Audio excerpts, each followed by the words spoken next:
So this might sound bizarre, but the closest finish in DTM history has actually happened twice. We could talk about the second race at the Eurospeedway Lausitz in 2020, where René Rast finished ahead of Nico Müller by 0.089 seconds. Don't we just love systems such as DRS or push-to-pass in touring car racing? Such BS wouldn't be found with the other closest finish in DTM history, scored to the exact same difference between P1 and P2. 1996 and 2020 couldn't be further apart in terms of touring car tussles. Back in the day, DTM had not only managed to get 3 manufacturers on board, but tried its best to become a recognized world championship. Now, the history of world championships in touring car racing is mildly confusing, and I highly recommend you check out JM69's series on it. The TLDR, from the mid-80s to the early 90s, DTM had served as the premier touring car racing series in West Germany, and was to become the most popular touring car championship in Europe.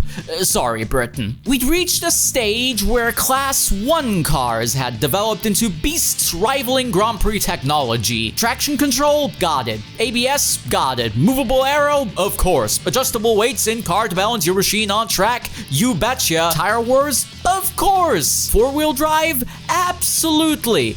Well, the latter was to be true for Opel and Alfa Romeo, 2/3 of the International Touring Car Championship 1996. This was to be the first true world tour for the series. Sure, there had been international rounds before, though none of them had served as the basis for a proper intercontinental competition that absorbed DTM entirely. No wonder the Walter magazine described it as megalomania looking back. It made sense to some extent. These cars were incredibly expensive to develop after all, with budgets rivaling that of Formula 1 at the time. And as much as we can make fun of the supposed god complex of DTM/ITC's management, the racing product was bloody brilliant. Alfa Romeo, Opel, and Mercedes were truly on par thanks to success ballast and creative engineering. The result was a thrilling championship that saw Manuel Reuter in his Cliff Calibra, Bernd Schneider in his D2 Mercedes, and Alessandro Nannini in his Martini Alfa fight for the throne. Other superstars included future IndyCar champion Dario Franchitti, Jan Magnussen, outside contender and veteran Hans-Joachim Stuck, JJ Lehto, Giancarlo Fisichella, or the two protagonists of today's story. Going to the Norisring, neither of them had managed to win a race in 1996. Their employer, Zakspeed, had made the switch from Mercedes power to Opel opulence, keeping the iconic Promarkt livery on board. Klaus Ludwig was the team's top contender. King Ludwig's a multiple-time DTM champion, a former DRM champion, and managed to clinch victory at the 24 Hours of Le Mans 3 different times. No wonder he was to be the leading light for Peter Zakowski's crew. That said, his 1995 campaign for Keke Rosberg's Opel outfit wasn't a perfect masterpiece, despite 2 wins at the final round at Hockenheim. Maybe a little kick up the backside could do wonders for König Ludwig.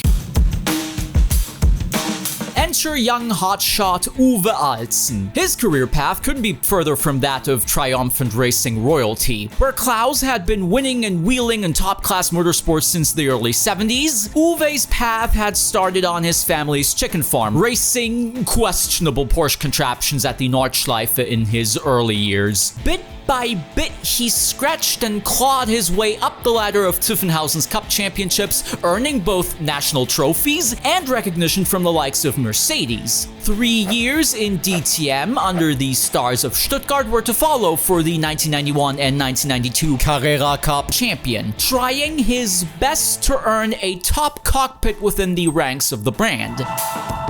Nevertheless, even after he was undoubtedly the best of the non-works drivers, competing in outdated machinery, might I add, there was no guarantee of him actually ending up in top-tier equipment.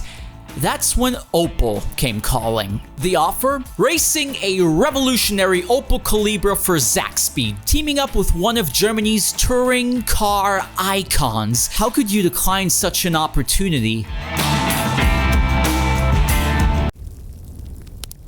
That isn't to say Ludwig and Altzen were guaranteed championship hopes for 1996. Up until Nuremberg, their campaign had been a lackluster affair. The potential was obvious, as Manuel Reuter had become Opel's title favorite within weeks. On the other hand, Zakspeed spent the early season struggling with technical gremlins, or punting Alfa Romeo's finest out of the way. Then again, they did manage to score 3 podiums, 2 at Estoril, 1 at Helsinki. Round 5 at the Norisring was to start with a highlight for Zakspeed. Do you see these 2 yellow boxes on the front row? These are our boys, with Uwe Altzen in pole position. He'd pipped King Ludwig to P1 by less than a tenth. Rain-soaked streets in the city secured an advantage for all those possessing 4-wheel drive in qualifying. Reuter might have played an important role if it wasn't for his success ballast of 50 kilograms. Über was würden Sie sich denn nach dem Rennen freuen? Wenn ich gewonnen hätte und mein Teamkollege wäre Zweiter, aber wenn es umgekehrt ist, dann ist es auch okay. Aber im Endeffekt sind wir Rennfahrer natürlich Einzelkämpfer, das ist ganz klar. Well, I do have my doubts as to whether Klaus would truly be happy with finishing second.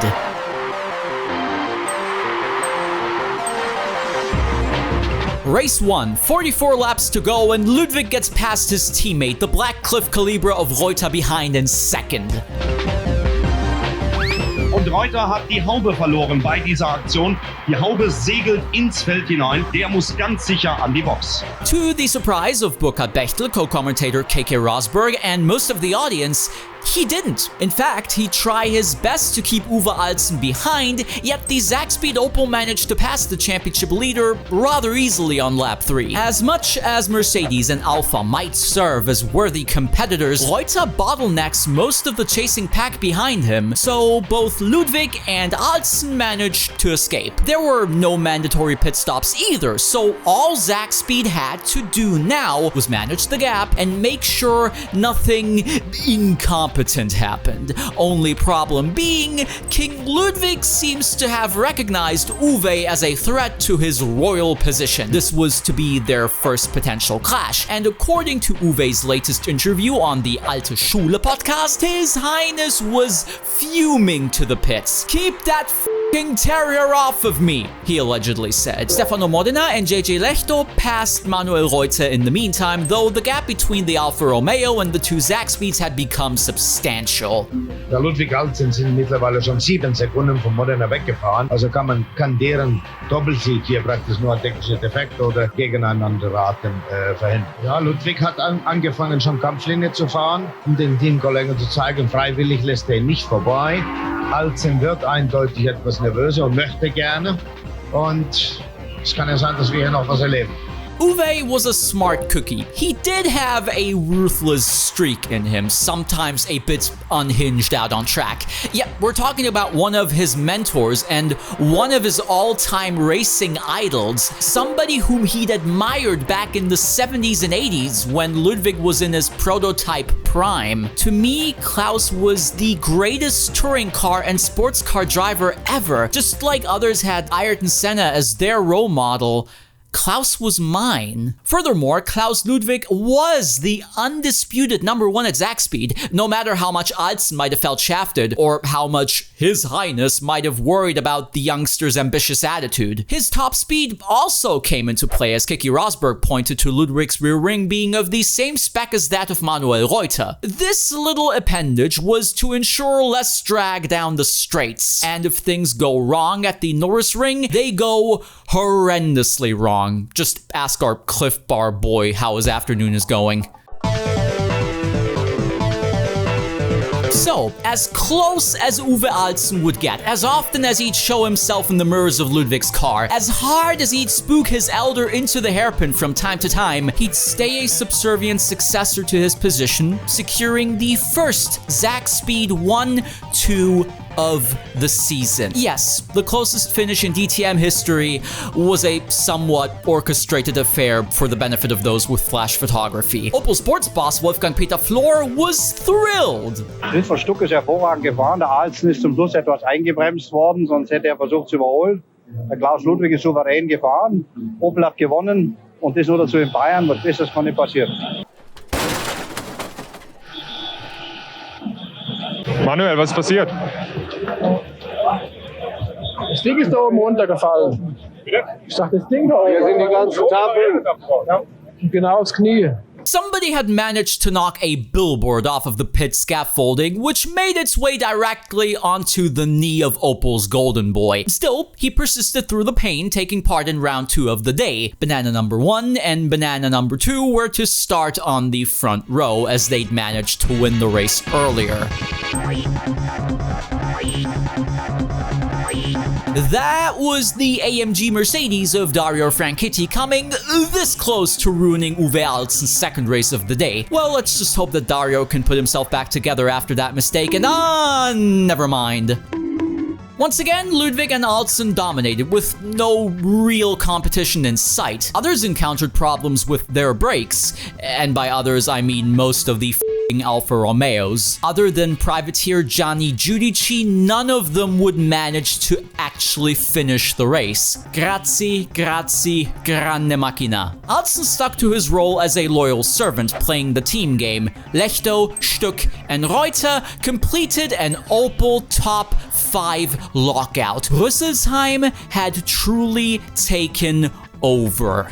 As for our Zakspeed Paisanos, they'd not really factor into the rest of the championship fight. Yes, there'd be 2 more victories at Silverstone and Hockenheim, yet the contenders were to be found elsewhere. Ludwig and Alzen finished the season in 7th and 8th respectively, with Opel colleague Manuel Reuter taking the title in Brazil, racing for the Just team. But I'm convinced that 1997 is gonna see both of them step up their game and grant Zakspeed a shot. Oh, yeah, did I mention that the ITC died in 1996?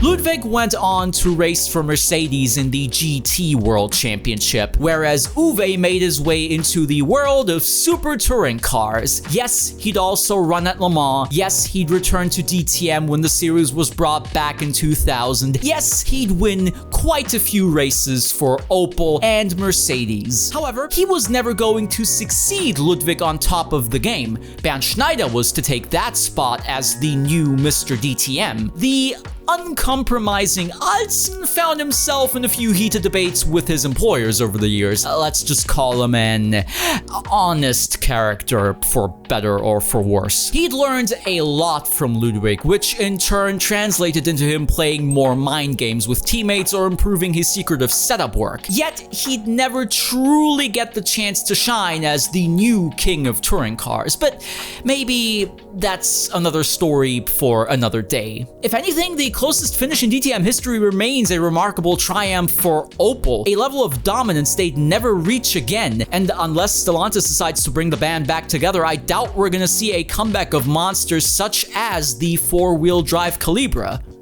Right?